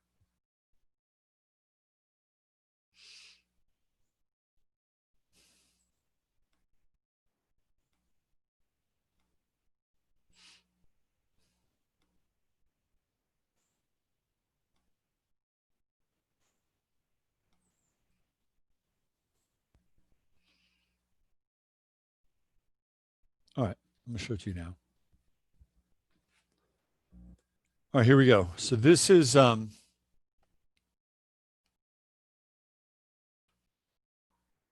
kind of a page here for uh, this. It's a review. So 8/13/2019, so a year ago, The Family on Netflix. Is it all a conspiracy or is it real? So it's about this Christian group, The Family. It says the 5-part documentary series is based on the published investigative work of author Jeff Charlette. His books include The Family, The Secret Fundamentalism at the Heart of American Power from 2008 and the follow up published in 2009, C Street, The Great Fundamentalist Threat to American Democracy. Now, okay, here we have another very typical sort of right hand, left hand Gemini operation. They create a documentary that this group and this Christian underground is America's greatest threat to democracy. What they don't talk about is they don't talk about K Street. They don't talk about APAC, which is another extremely powerful group. And how APAC, I'll tell you how APAC works. So every year in this country, we get a ton of money and we send it off to Israel. And they do a lot of things with that money. A lot of things. And I can tell you that a lot of the money winds up coming right back to the country into the hands of lobbyists who work on K Street, who are working in and through APAC to support their candidates. It's not the only source of money, but it's how it works. So what we're looking at here is slightly deceptive. So they're creating, and I'm not saying that this doesn't exist. In some it probably does. The world is comprised of groups and gangs, and you're seeing it right now. Black Lives Matter is a gang, and they're using gang tactics. Antifa is a gang. They use gang tactics. The Muslim Brotherhood is a gang. They use gang tactics. The so-called Democrats are now socialists, and they use gang tactics. The Republicans are a gang. I'm not sure what the hell tactics they're using right now, but it's all broken down into tribalism and gangs, and they all have their affiliations and tactics, and that's just the way it is. That's reality. They just change the names. They give people tax exempt status, a very fine sounding, foundation. The Gates Foundation is a fucking gang. Okay, it's a gang. These are organized crime syndicates that are operating as tax-free entities, for the so-called greater good, right? Davos, the World Economic Forum, those are gangs. They're gangs. They're intellectual gangs. They're gangs with big ideas. They're gangs with lots of money about that surround, but they're all gangs. So we have basically a lot of people that are like running around trying to establish authority and power. And sometimes they do deals with each other. Sometimes they defect, right? All you got to do is watch Survivor. You can see how, it's sort of the naked, fundamental baseline sorts of relationships where people switch tribes and alliances. It's all right there for everybody to see. Peter Strzok is FBI and CIA. Rarely does it happen. Well, I didn't say rarely, but it does happen. You see, right? Crossing lines. You got people who are dual citizens. They're in government. This is this is the world, people. The world. And guess what? You're not part of a gang. If you're watching this show, I mean, maybe you are, but you're probably not part of a gang. I'm not even going to say Chatlandia is a gang. That'd be terrible. That'd be terrible. Chatlandia is an autonomous zone. It's exactly what it is, right? All right, I got to keep going. This is going to get good. Trust me now. So here we go. The family, right? Fundamentalist threat to American democracy. Blah, blah, blah, blah, blah. Secret Christian organization. That could be true. The work of discipleship, blah, blah, blah. Spiritual awakening. Blah, blah, blah. Okay. The documentary is scrapped for being distasteful. Here's why. But it keeps going, keeps going, keeps going. Now, this is very interesting. Now, this is South Carolina Governor Mark Sanford, who's 2009. Remember now, this is 2009. Keep that in mind. It's 11 years ago. Whose 2009 press conference referencing this group called C Street was included in the documentary, unwittingly helped to shine more public light on the organization. Now, Mark Sanford, typical creep, was a rising star in the Republican Party, has an affair with, who knows, probably some honey trap from Argentina. Started off as a close personal friend. Same thing happened to John Edwards, by the way. He was targeted. John Edwards was totally targeted. Take him out, right? This guy was, he was like really rising in the ranks of the Republican Party. So this is 2009. After 2008, Obama had been elected, and they're going to need to have somebody run against Obama, somebody that they could build up and have as a credible theoretical threat to Obama. And this was one of the guys that they were going to groom. He gets, just like a lot of these, other doofuses, gets taken out by his misdirected libido. So there's an episode inside of the family where they actually show this press conference from 2009. Now, I'm going to show you an image that is going to blow your mind. Okay. This is from that 2009 press conference.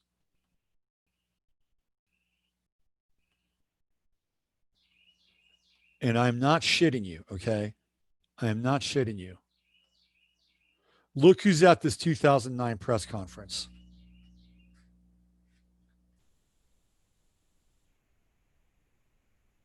Now, it could all be scripted, possibly. And again, he does look a bit younger there, I will say, perhaps. That's Jared Kushner. So that's either a young version of Jared Kushner at that press conference, I'll say this. Like, this looks like current day Jared Kushner to me. And he's looking right into the camera. Look at that. Like, how fucking chilly is that? Right? That's from the documentary. To me, this doesn't look like the younger Jared Kushner, the one that we saw, the one that I've shown, right? Does not look like him. And look who's right there. That is John Bolton, who's also at the press conference. What the hell is Jared Kushner doing there? And even if he's there in real time in 2009, what is he doing there? And why does the camera glance over to him? Now, there's some people who think that this is a time travel moment, and I may actually check that box, possibly, possibly. But it certainly brings up an incredible amount of high strange. That Jared Kushner is at Mark Sanford's 2009 press conference, where he announces this group, says he's stepping down as governor of South Carolina, who, by the way, I believe was replaced by Nikki Haley, if I'm not mistaken. Am I right about that? Pretty soon thereafter, Nikki Haley starts her run, the former Waffle House waitress. And there's Jared Kushner. Ain't that a trip? That is mind-blowing. To me. Right? Because it's either one of three things. One, he was there and he was there for a reason, and this moment captured him for a reason. Two, there could be time travel involved, which is quite possible, by the way, I believe. Three, the whole thing is completely staged and was staged and crafted for this moment where he could be revealed. You follow any one of those threads, and it'll be very interesting. Okay, so let's just kind of review where we are. Let's review where we are. We've got Strange Days, Jericho 1, this kind of prominent figure, rapper, hip hop guy. Okay. And he's leading, with his message and his songs, all, police brutality, all that stuff. And then we have Ras Simone, who's now this rapper, hip hop leader of this temporary autonomous zone, looking very much staged like a Hollywood movie set for all intents and purposes, right? So we have a doppelganger experience there. Okay, we got that. We have the Derek Chauvin, Derek Lee Bailey thing, which is not going away. Disparity in profile, disparity in height. And a lot of you guys, when I talked about that yesterday, when I played the video, you all noticed it. You all noticed it's like, either they're giants or he's short. But now we have this thing. Jared Kushner 2009 and Jared Kushner 2020. Gemini full. This just goes to show you that that things aren't what they seem. They seldom are. Now, I'm going to try to finish this off fairly quickly because I do have a client top of the hour. Try and finish this off pretty quickly. And I want to give you another idea and another angle to look at with what we're going through with this so-called revolutionary period in our time. Now remember, Chiron is in Aries, and Aries represents men, masculine energy, male energy. And Chiron in Aries is about the wounded male or the vulnerable male. And then the other side of it is Venus, right? Libra, justice, the scales. And Venus tends to be feminine, right? So when we get into the duality of the sign, we always, if we're looking at Chiron, and the way that I work with Chiron, by the way, and I do a lot of work with Chiron, in my chart with other people's charts, most people have a hard time with Chiron. A lot of times instead of dealing with Chiron, they go to the opposite sign of what Chiron is in instead of doing the work of Chiron. And that doesn't work for a while. So they have to come back and do the real Chiron work. And the key to Chiron is this. If you have been doing a lot of Saturnian stuff most of your life, like doing the right thing, having the right job, marrying the right person, you know, voting in the right candidate, whatever, that's very Saturnian. At some point in time, you would have to reconcile Uranus, which is part of the chirotic equation, which means that you have to get out of that box sometimes. You have to do something either against the grain so that you're not completely enclosed in the Saturnian cube. If you've been Uranian most of your life, at some point you will have to deal with Saturn when it comes to Chiron. That was my story. That was my journey. I had Uranus on my ascendant in California all my life. You know, I was Uranus personified. Now I've moved literally, figuratively. I'm a Virgo rising now, so dealing with more order, you know, more Saturnian stuff. My progressed ascendant is Capricorn, right? So I've had to go to the other side. I've had to embrace Saturn, you know, the sobriety, you know, trying to show up here every day, you know, trying to, you know, walk my talk and live by what I say. Man, this is not always easy, by the way. But you want to try to live a life where your actions and your words are one and the same. You do this every day. I mean, you don't have to be me. You do this every day. And you got to look at yourself in the mirror. And it says, this to me, and what I do has been one of the greatest spiritual teachings of my life. Because I can't front, right? I can't front. If I front, then, you know, this doesn't work. It doesn't work. So I have to now live a life of real scrutiny, which is not always easy. There's always that little voice, right? So that little voice, the justification that comes in. But, you know, I've got to answer to me. I've got to answer to the greater me, right? And ultimately, I have to answer to you as well, whoever you are. And I'm human. I make mistakes. Sometimes I drop emails. Sometimes I'm just, you know, overburdened by what I get. I'm a one-man band, right? And I'm doing my best to keep up. But trust me, I'm doing my best to keep up. I'm no slacker here. So, but I do want to show you something that has to relate to Chiron and Aries before I go. And this is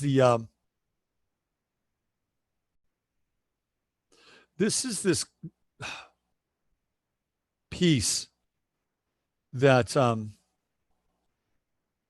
this millennial Millie put together. I guess she's got her own channel now. I think she bolted from Alex. Good for her. And this is where it gets really kind of disturbing. And this is where I'm going to drop into the Chiron and Aries stuff. So I'm going to show you basically what she has put together. And I talked about this as it relates to Gen Z. And I talked about this sunrise group or this Sunrise Foundation. And I'm going to play a little of this. I don't really want to play it with volume. It'll take too much bandwidth. I'm going to play a little of this. Let's play it. And I'm just trying to show you a few things along the way here.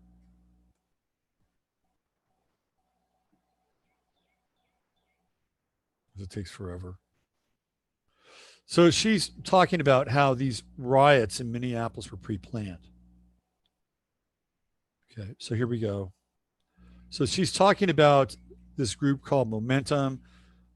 So this is all Alinsky stuff, Portland, Oregon, and this is Sunrise. Okay, I want you to take a look at this.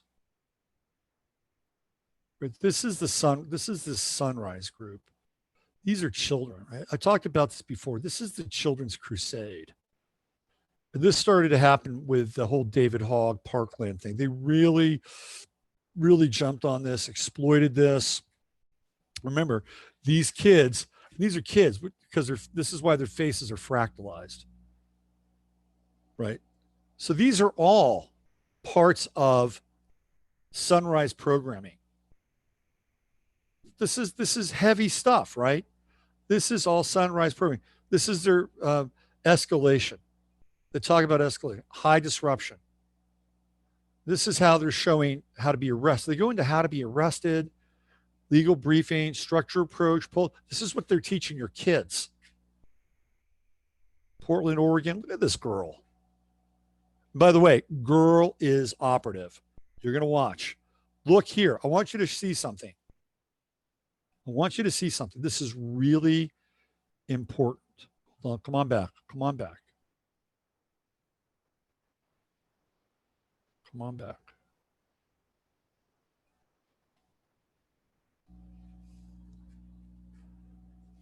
Okay, so here we have the leader, aka facilitator, lead agitator.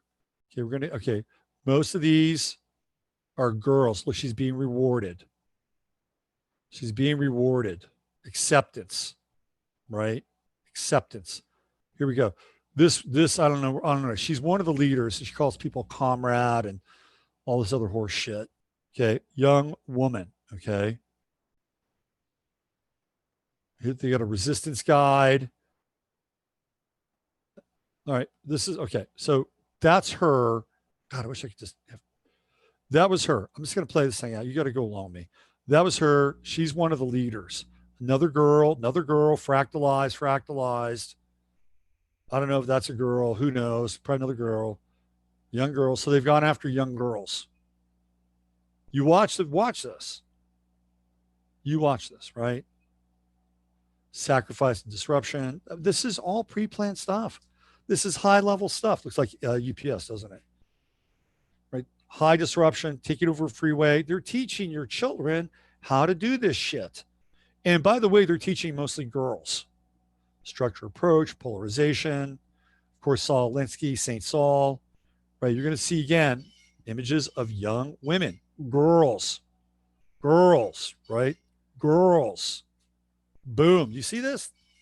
They have weaponized our young women. Momentum training. This guy, Aaron Berger, is one of their leaders. Right? He also works for military. He works for military analysis, one of these contractors. Now this guy's brought him in. This guy is a sunrise leader, and he's having the cop come in and arrest everybody. These are the groups that are connected to Sunrise, right? Momentum training.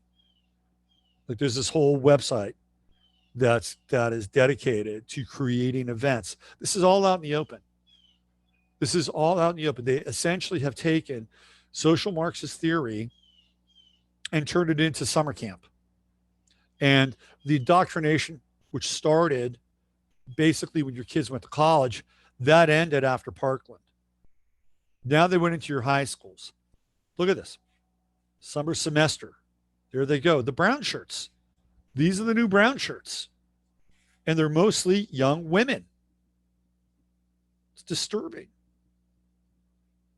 I thought we'd get 12-year-olds arrested. It went smoothly. They're using children as shields.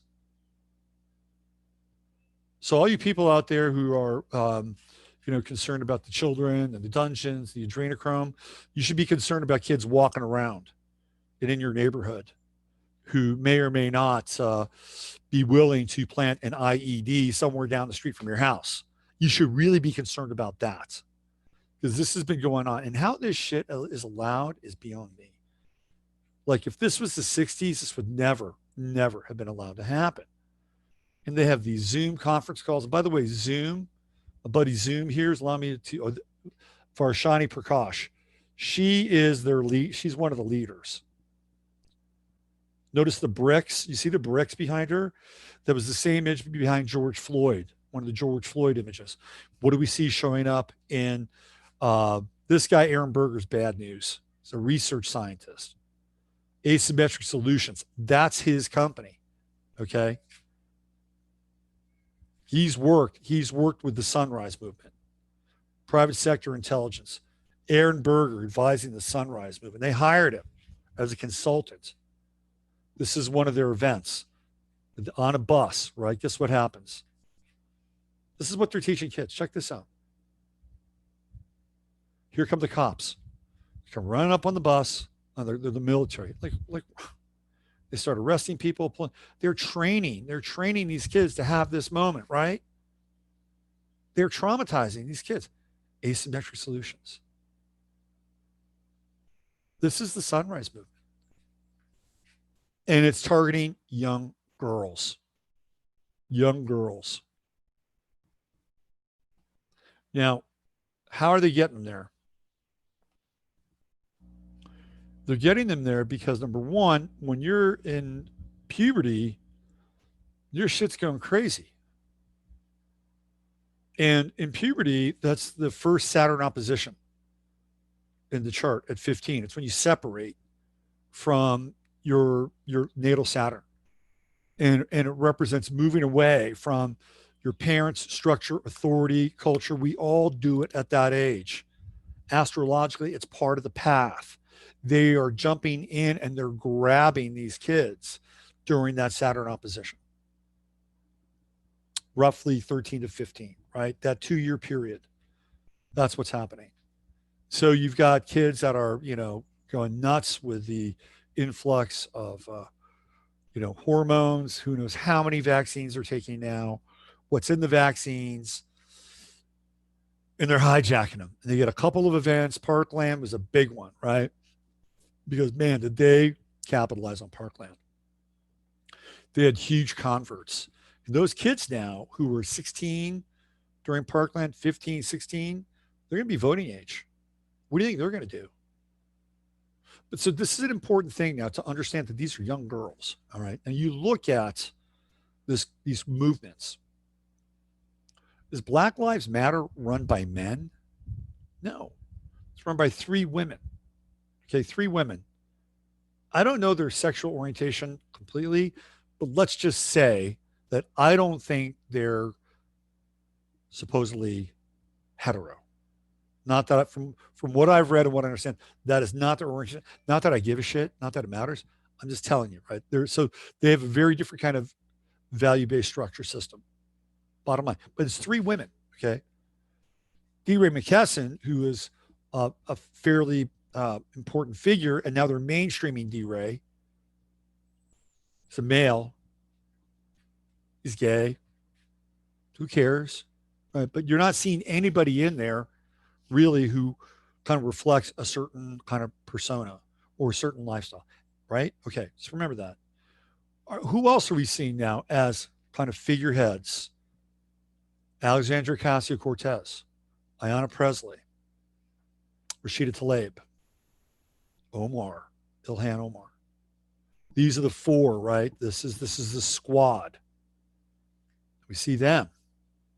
We see them emerging as these so-called leaders of the resistance.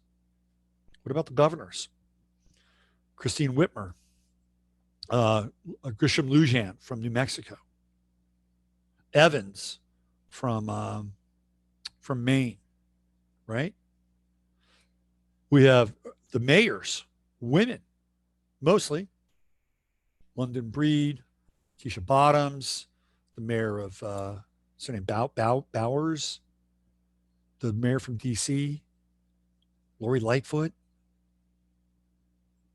Do you see a pattern emerging here? Who are the leaders of this so-called movement? They're women. They are women. And I'm not singling out women here. I'm not going to go on some kind of misogynistic kind of rant because I love women. And there are a lot of really great women in my life. And there are a lot of great women in the world. But I think really another layer, and people will say that this is, sort of the domination of, sort of the so-called white race. That this is racial genocide. Okay. I wouldn't have a problem with that conjecture. I wouldn't have a problem with that because I've been in Twitter feeds. I've seen dark stuff, and that's stuff I haven't even broached here because I don't want to. So that stuff is on the table, okay? So I wouldn't really have a problem with that narrative. I mean, I would have a problem with it personally, trust me. But I could see that would. It's not about the left. so-called left, stamping out the so-called right, although that's part of it too. Or the so-called communist, stamping out the so-called capitalist, part of it too. Or the so-called East, stamping out the so-called West, that's part of it too. But when you get right down into it, ultimately, what we're seeing here is a war on men. This is the apotheosis of the war on men. For a long time, they have told young women, "You're great, you're strong, you're powerful. You're great, you're strong, you're powerful." Right? And what do we see? We see Wonder Woman and Captain Marvel, and the what is it? These superheroes, these feminine superheroes that can do anything, right? Crush like 30 men. This is the programming.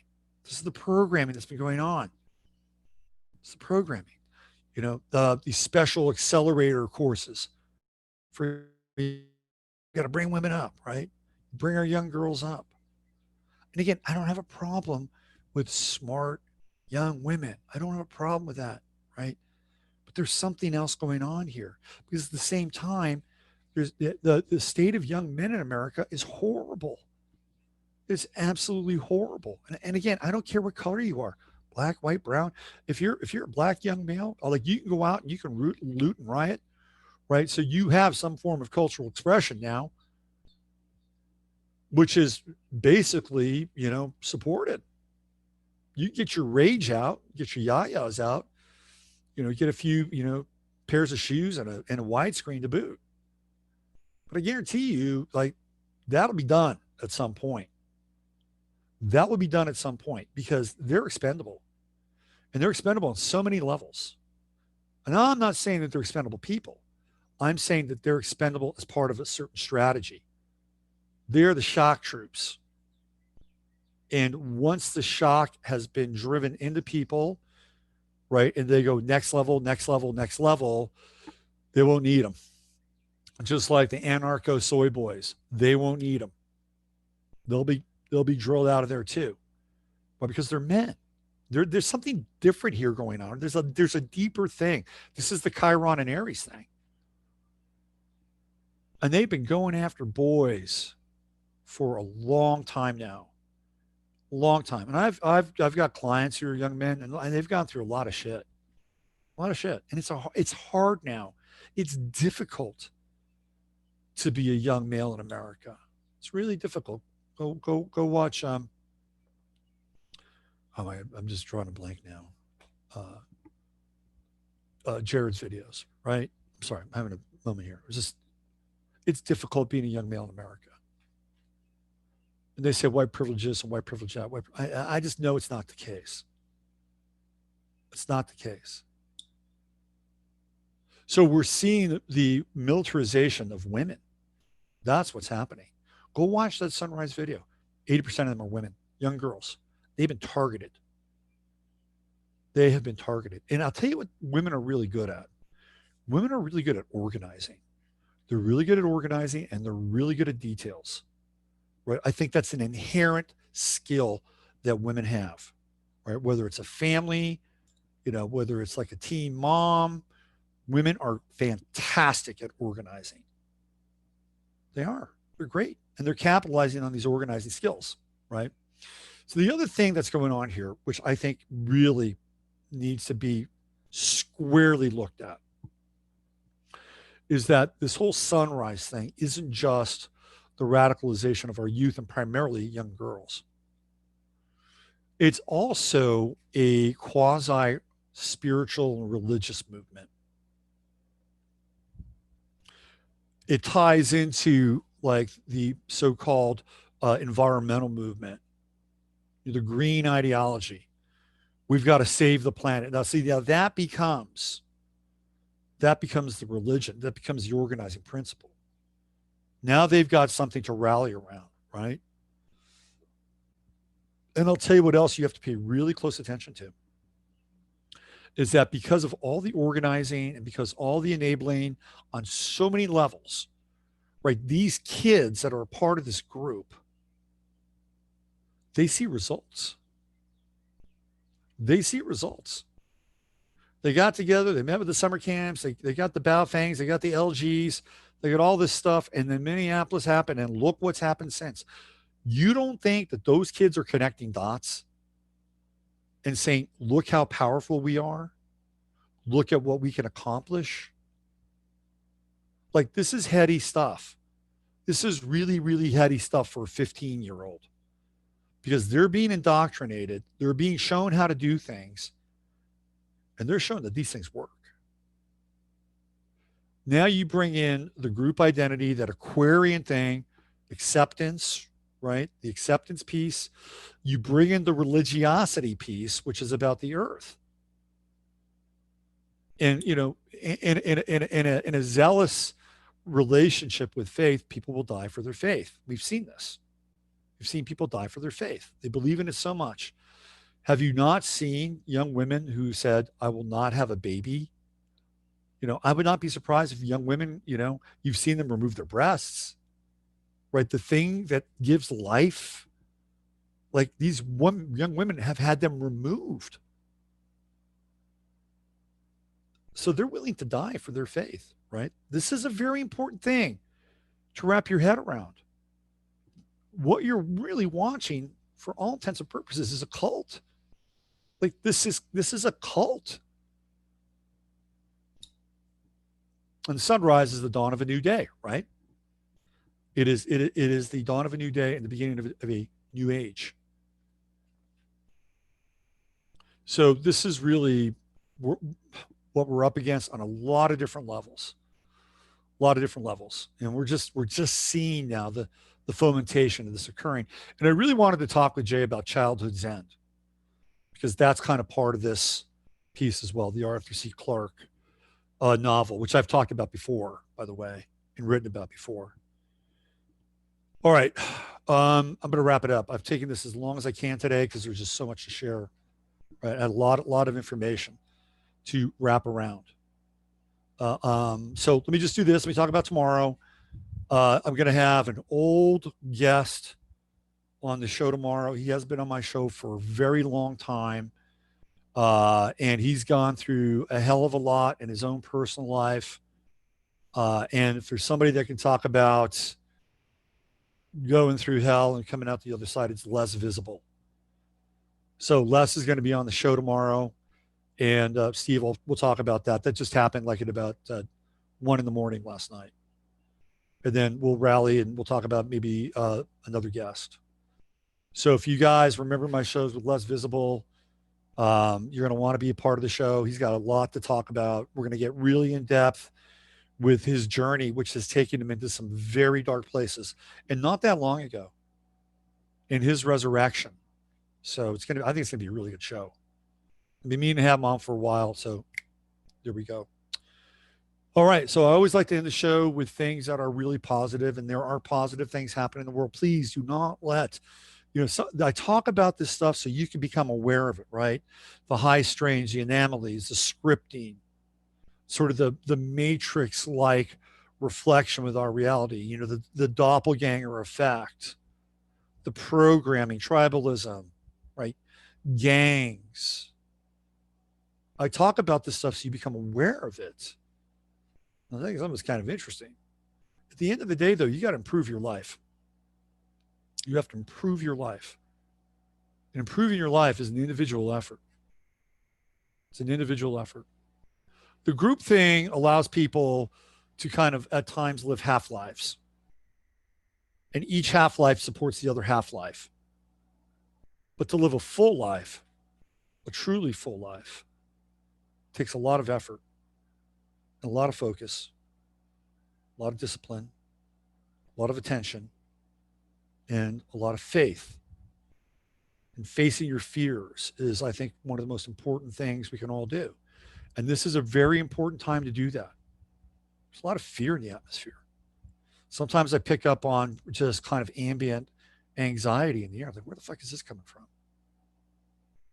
So we have to face this. This is a time where a lot of these things, right? This is where the fourth dimension comes into the third. The lower fourth is coming in to the third dimension if you haven't figured that out yet. It's here. we're watching the manifestation of the lower fourth, which is really dense. Like that's the shit you see like in the first stages of sleep paralysis. You see those lower fourth entities. I did. When I started to have sleep paralysis in my 20s, one of the most terrifying images I saw was this giant mouth at the end of the bed with no eyes, waiting to devour me. It woke my shit up. So we're seeing these entities from the lower fourth. Like this is a bardo that has descended into our world. You get to deal with the bardo now in the third dimension. It's good training. We're all going through it. I'm going through it. Everybody's going through it. This is great training. You get through this time, everything else is a cakewalk. Everything else is a cakewalk into eternity, right? You got to get through this time. Now, this is it. This is it. This is the big testing ground. Don't lose your faith. All right, we'll be back tomorrow with less visible and maybe another guest. We're trying to work on another guest because Les can only be with me for an hour, I think. So I'm going to work on another guest. Steve will rally. And let me just check in with you guys in Chatlandia. Let's see where you're at.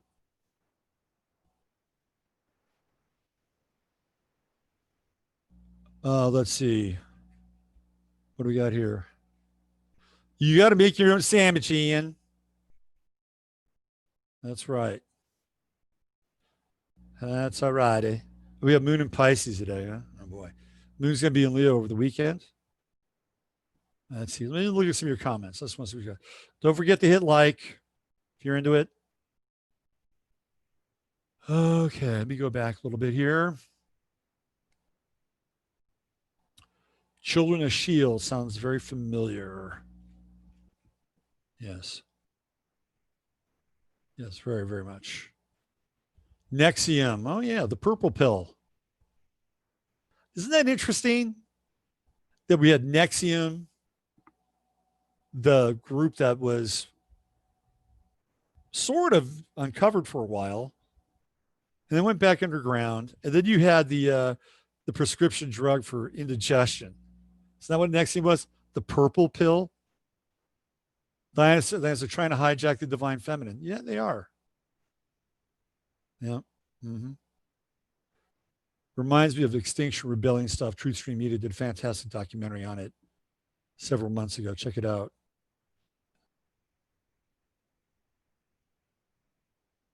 Millie Weaver and her husband are independent of Alex. Yeah, I think, yeah, good. I like her. Since the youth is so wise, we got to bend to their tantrums. Oh, yeah. Oh, yeah. That's why they have CPS. Yep. Okay. What else do we have here? We're in the upside down world. Of course we are. Yep. Absolutely.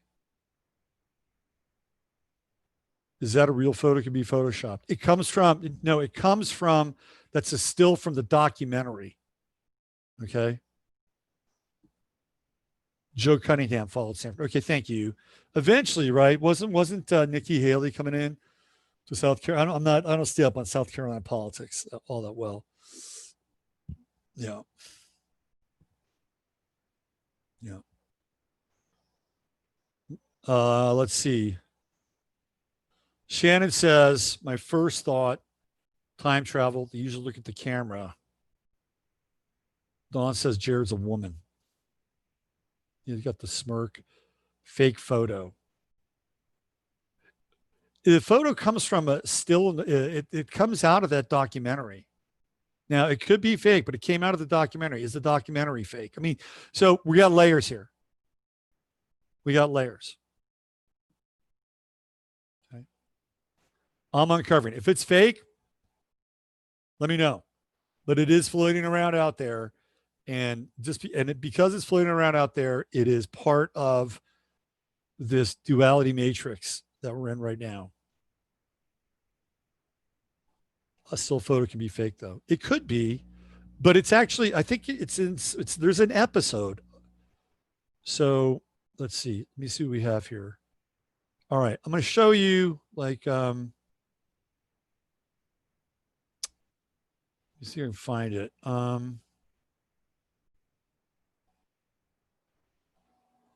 me just go back. And yeah, of course, these things can be fake. We've seen it all the time, and I don't want to defend something that's fake. I'm not going to sit here and say, that, this has happened, blah, blah, blah, blah, blah. But the one thing that's interesting is it comes out of a specific episode of that documentary. So let me give you the episode number. You can check it out. It's on Netflix, or I don't know if they've pulled it or not. So the episode is called Chosen. And then you want to stop the video at 34:54. Exactly on 34:54. So if you have Netflix, you watch that documentary. It is the episode number 2, Chosen, 34:54. Those are your time coordinates. Could still be faked. I'm just giving you the info. All right, I'm out of here. Use your head to discern what's real. Your heart to stay open to what's possible. I'm Robert Phoenix. Thanks for being here. Like I said, I'm working on getting back to everybody's emails as fast as I possibly can. There's just so much going on right now. Appreciate all your support, all your kindness, and all your camaraderie. I'll see you guys tomorrow.